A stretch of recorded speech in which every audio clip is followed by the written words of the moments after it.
Salam aleykum hörmətli izləyicilərimiz. Deməli, söktüyümüz korobda Hyundai Elantra'dır.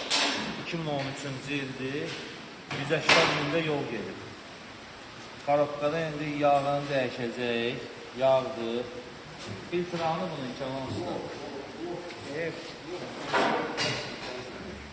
Deməli, avtomobilin filtridir. Yeni filtrdir. Orijinal filtrlə əvəzləyirik. Görməsi də artıq diqqəti yaxından göstər. Bax, fikir verin, artıq içinə girib filtr.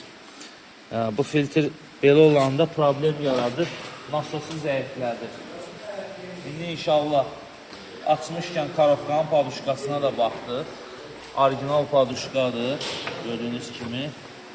Paduşkasını da dəyişib. Boklarını da yoxlayıb. Avtomobilin yəsinə təhvil verəcək. Allah xeyirli uğur versin.